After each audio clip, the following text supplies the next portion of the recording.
자, 이번에 뭘 알려드릴 거냐면 기초적인 개념을 좀 알려드릴게요. 자, 여러분들이 이제 컴파일 타임이라는 게 존재하고요. 그 다음에 이제 런 타임이라는 게 존재합니다. 이 컴파일 타임에 하는 거는 이제 문법 체크 등 이제 뭐 메모리 할당 같은 그런 개념들이 이루어지거든요. 그래서 이제 런타임 같은 경우는 이제 뭐 프로그램 실행이라고 보시면 됩니다. 그래서 이제 컴파일 타임 같은 경우는 일단 자바라는 거는 우리가 코드를 예를 들어서 이런 식으로 작성을 하잖아요. 그러면 이 해당 코드가 바로 컴퓨터가 알아들 수 있는 언어로 언어가 되는 게 아니에요. 컴퓨터가 알아들을 수 있는 것, 즉 기계가 알아들을 수 있는 언어는 뭐죠? 이진수예요. 1과 0입니다. 즉 int a라고 여러분들 아무리 이렇게 써봤자 컴퓨터가 int a를 알아듣지 못해요. 그런데 이게 왜 이렇게 되냐면 컴파일 타임을 통해서 이게 뭐냐면 실행이 되었을 때 기계어로 변환되는 번역 과정을 거치게 됩니다. 그래서 변환된 번역 과정을 거치면서 그게 컴퓨터가 알아들을 수 있는 이진수로 변환이 돼서 컴퓨터가 알아듣는 거지, 우리가 이렇게 썼다 해가지고 이걸 컴퓨터가 바로바로 알아듣는 게 절대로 아닙니다.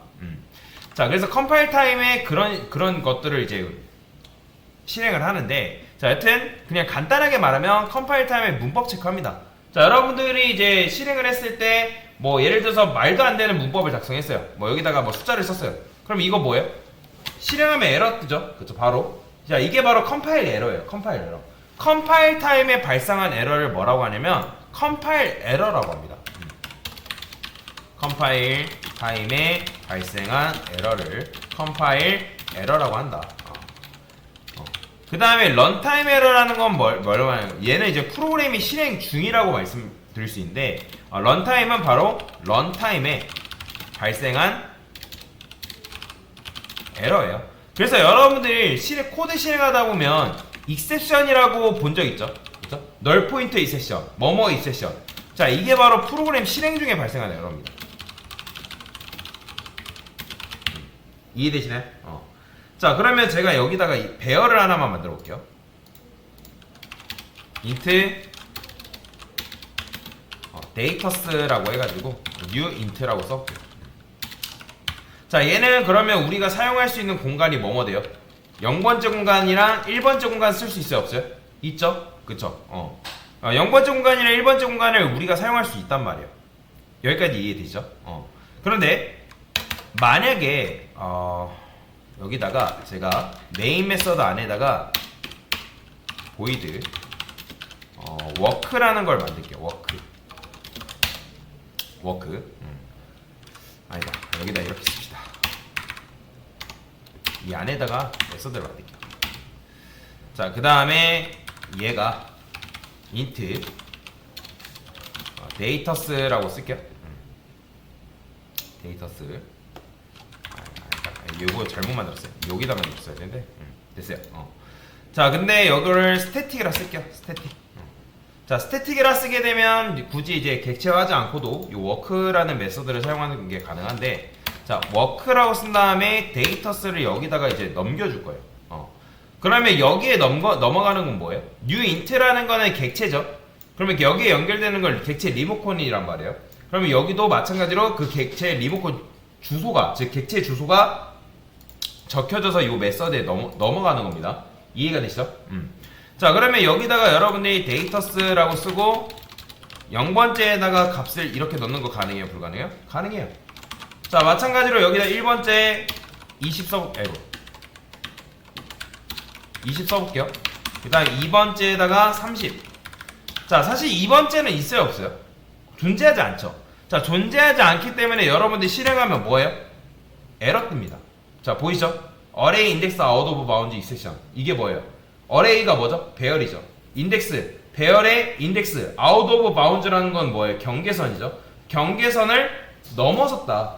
즉, 우리가 지금 2라고 쓴 건 뭐예요? 지금 사람 2명 탈 수 있는 배열, 즉 버스 한 대를 만든 거죠. 그죠? 근데 지금 사람 2명을 탈 수 있는데 사람 몇 명을 태워버린 거예요?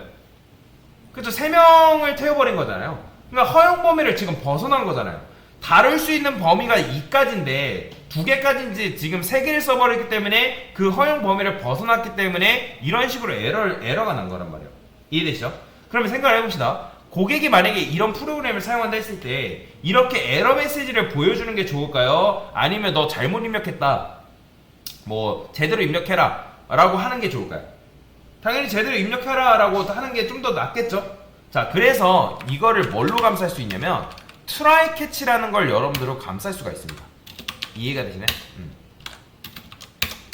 자, try catch라는 건 뭐냐면 코드가 만약에 우리의 의도대로 정상적으로 실행이 되면 얘는 try로 빠져나가는 거고, 만약에 정상적으로 실행이 안 됐다? 그러면 catch를 통해서 너 잘못됐어 라고 해주는 거예요. 그러면 제가 여기다가 이렇게 써볼게요. 이 catch 안에는 뭘 쓸 수 있냐면 에러 메시지를 가져와서 쓰는 게 가능하거든요. array index out 있죠? 2라고 쓸게요. 2는 변수명인 거예요. 그러면 제가 여기다가 2라고 써볼게요. 그러면 자, 지금 어쨌든 워크라는 거는 제대로 돌아가는 거예요, 안 돌아가는 거예요?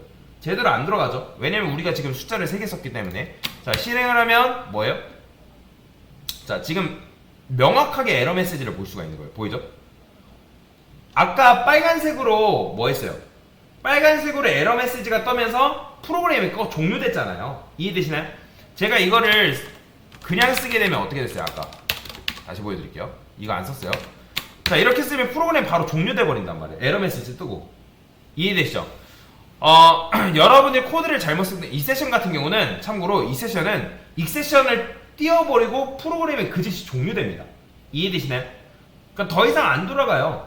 그런데 우리가 프로그램을 그 즉시 종료시키는 게 아니라 일단 에러 메시지는 보여주고 프로그램이 계속해서 지속적으로 돌아가게끔 만들어줘야 되는 경우가 있단 말이에요. 자, 그러면 실행을 해보면 뭐라고 뜨는 거예요? 너 어쨌든 잘못했어. 근데 뭐 때문에 잘못했는지 이렇게 나오죠. index to out of bounds for length. 즉 길이가 뭐래요? 길이가 2래요. 인데 너 데이터 3개 넣었기 때문에 이런 식으로 너 쓸 수 없어. 자, 이거는 이런 경우는 이런 것도 쓸 수가 있습니다.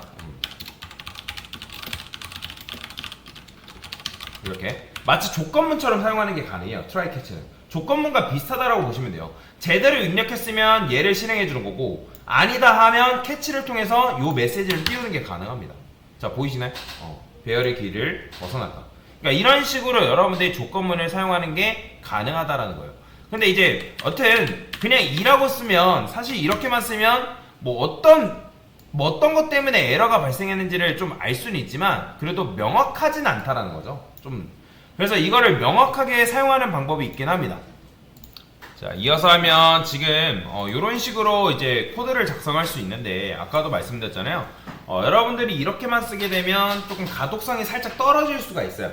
물론 요 에러 메시지가 어떤 메시지인지 아는 사람은 이걸 보고 내가 배열의 길이를 무시했기 때문에 이런 식의 문제가 발생하는구나 라고 알 수가 있단 말이에요.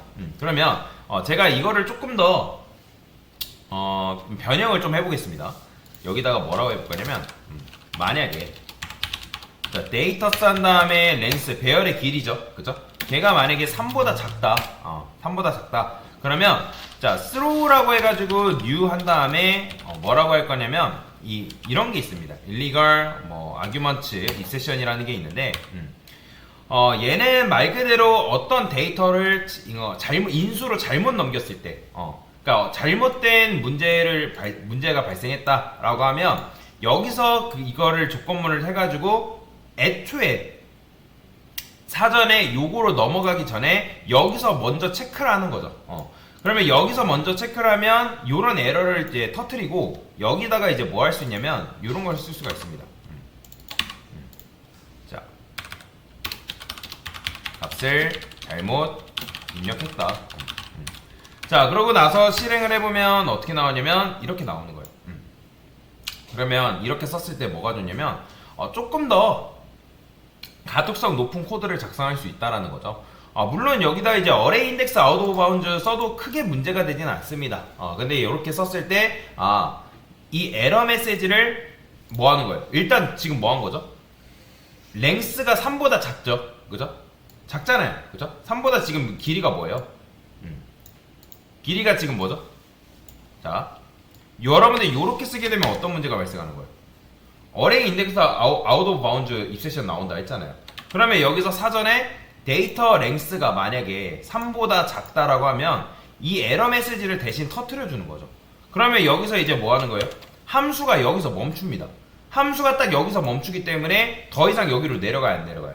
네, 안 내려가는 거죠. 그러면 여기서 이제 이걸 띄워주고 여기로 올라가가지고 이 메시지를 띄워버리는 거죠. 아, 지금 값을 잘못 입력했기 때문에 이런 문제가 발생하는구나 라는 걸 알 수가 있지만 이것도 사실 크게 가독성이 높아 보이진 않는다는 거죠.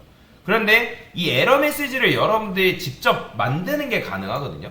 자, 여기다가 이렇게 써볼게요. 입력된 배열의 사이즈가 3보다 작은 exception 이런 식으로 써볼게요.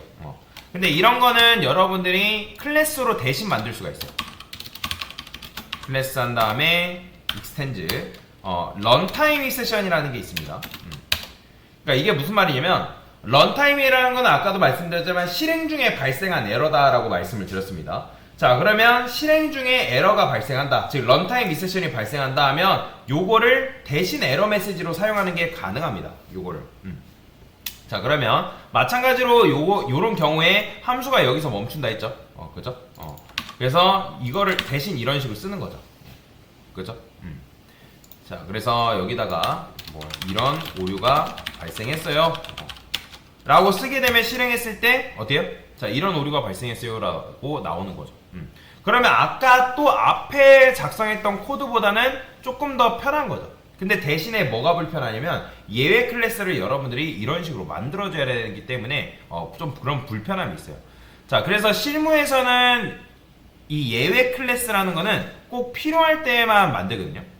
왜냐면 불필요하게 이런 식으로 만들다 보면 코드의 복잡성을 증가시킬 수 있기 때문에 그래서 정말 필요할 때 아니고서는 굳이 만들지는 않습니다. 그래서 결론은 뭐냐면 여러분들이 예외 처리를 이런 식으로 하게 되면 아까도 말씀드렸잖아요. 어레이 인덱스 아웃 바운드 입세션 나온 다음에 프로그램이 비정상적으로 바로 종료가 된단 말이에요. 근데 우리 프로그램이라는 거는 뭐예요? 비정상적으로 종료가 되면 안 되고 코드가 계속 실행되게끔 만들어줘야 되는 거죠. 갑자기 고객이 어떤 프로그램을 사용하다가 고객이 뭔가 정보를 잘못 입력했어요. 그럼 잘못 입력했는데 프로그램이 갑자기 툭 하고 끊겼어요. 그럼 돼야 안 돼요? 안 된다는 거죠. 여러분들 웹사이트도 마찬가지죠. 웹사이트에서 여러분들 정보 잘못 입력했다 해가지고 웹사이트가 뚝 끊기나요? 그렇지 않죠. 그건 왜 그러냐면 이런 철저한 예외 규정이라든지 그런 것들이 잘 배치가 되어 있기 때문에 그런 거예요. 그래서 결론은 이런 식으로 트라이 캐치를 이용하면 여러분들이 예외를 발생시킬 수 있는데, 다시 코드를 잘못 작성하다 보면 이런 식으로 exception이 발생하는데 그 exception을 뭐 할 수 있다? 여러분 트라이 캐치로 감싸가지고 여러분들이 조금 더 코드를 유연하게 실행시키는 게 가능하다라고 보시면 되겠습니다. 그래서 지금 뭐 한 거냐면 예외 신고를 조금 더 적극적으로 한 거라고 보시면 돼요. 근데 이것도 마찬가지로 정말 필요한 경우가 아니면 굳이 이렇게 할 필요는 없습니다. 근데 이런 식으로 작성해야 되는 경우가 있기 때문에 이렇게 사용할 수 있다라는 정도만 알고 넘어가시면 되겠습니다. 이것도 마찬가지로 나중에 이제 수업을 하다 보면서 실제 이제 예외를 처리하는 방법에 대해서 좀 더 딥하게 배울 거예요. 그래서 이렇게 예외를 처리할 수 있다라고 보시면 되겠습니다. 됐습니다.